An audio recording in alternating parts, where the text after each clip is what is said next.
What's up, everybody? I'm Bo from Brutal Commentary, and today I'll be breaking down our co-main event for UFC Macau. In this matchup, we've got Mingyang Zhang taking on Alonzo Menifield. So right off the bat, I just gotta be honest. I feel like this is feels like a rebound fight for Mingyang Zhang specifically, especially after the loss he took to Johnny Walker last August in UFC Shanghai. Now, before said loss, Mingyang Zhang was looking absolutely terrifying. Three-fight win streak in the UFC, first round finishes, all absolute destruction. And honestly, he looked like one of the more exciting prospects at light heavyweight. Just look at you look at Zhang's record. The guy has a 100% finish rate, and every single one of those said finishes have come in the first round. In fact, if I am not mistaken, and if I'm wrong, let me know in the comment section. But the fight with Johnny Walker was, I think, the first time his fight had gone past the first round, either in his career or in quite some time. And that alone is absolutely insane. Meanwhile, you got Alonzo Menifield, who is, the gatekeeper of the top 15, it's fair to say, right? He was able to keep two undefeated fighters like Umar Sy and Julius Walker out of the top 15, but then lost to more talented guys like Azamat Mirzakhanov, like Volkan Oezdemir, right? It kind of is the story with Menifield. He can beat some good unranked guys, but against someone who's top 15 level, he just usually falls apart. Now, with that out of the and so while he's also coming off a rebound, that knockout to Oezdemir was pretty nasty. It just feels like, Zhang is much more the A side in this fight. Definitely someone the UFC wants to get back on the win column, especially to promote more events in China.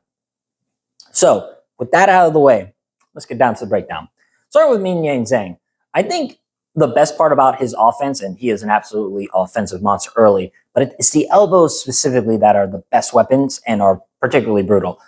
Though, honestly, I feel like Zhang might have some of the best close range elbows at light heavyweight. I think of the top 15 and how many of them are specifically good with elbows. And I feel like Zhang might be the best, honestly. The way he's able to intercept with them, like he did against Ozzy Diaz, or the way he was able to frame and then fire an elbow, like he did against Anthony Smith, are probably the reasons why I say this, right? The fact that we actually have a light heavyweight who's really good at framing, who grabs the forearms or the wrist and peels and then fires off an elbow from there is very technical and very good. Add in the crushing power like we saw against Brenson Hibero, as well as the aggression and the pressure, and you can see why Mingyang Zhang is such a dangerous fighter early on.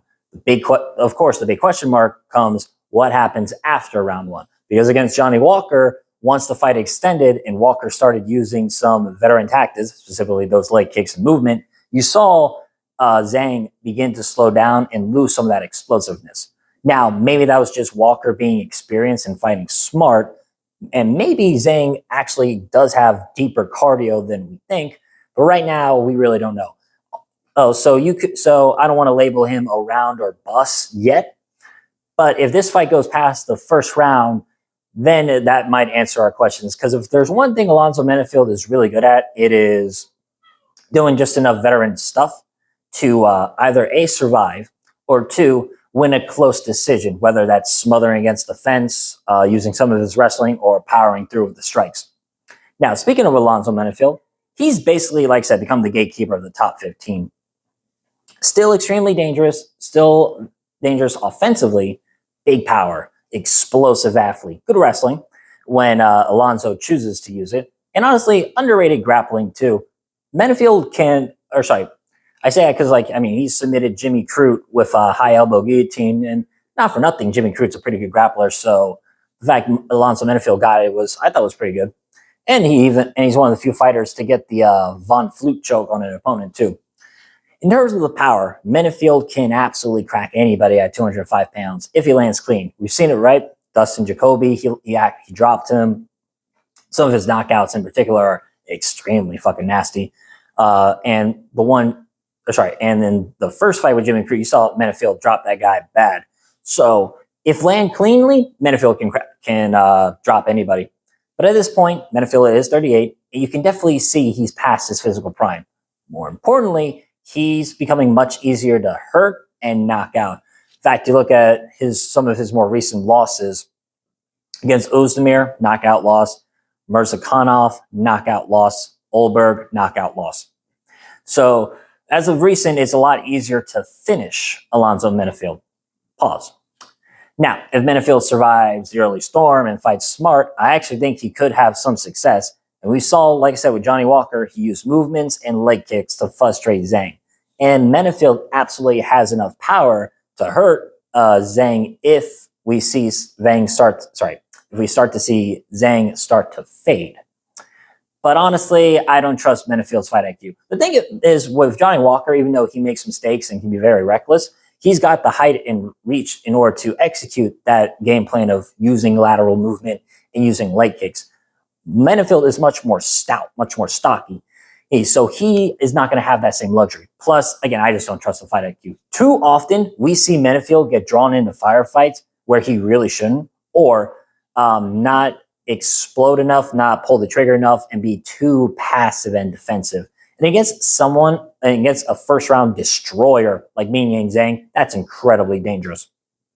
So for my official prediction, I'm going to go with Mingyang Zhang, and I'm going to pick him via knockout. I just think Zhang's offense early is too overwhelming. He's got too many tools, and if this gets into close quarters, like in the clinch, I think Menifield's going to win not only the positional battle, but is going to fire off some nasty elbows in particular, really hurt Menifield, and eventually get en route to a first round knockout. So once again, I'm picking Mingyang Zhang, and I'm going to pick him via knockout, most likely in the first round. But I could see maybe a early round 2 knockout as well. But with that said, that's been my breakdown of this matchup. If you enjoyed this video, like, subscribe, leave a comment down below on who you think is going to win. And excuse me. But until then, I've been Bo from Brutal Commentary. I thank you all for listening. And remember, stay calm, stay respectful, and enjoy the violence. I'll see y'all next time.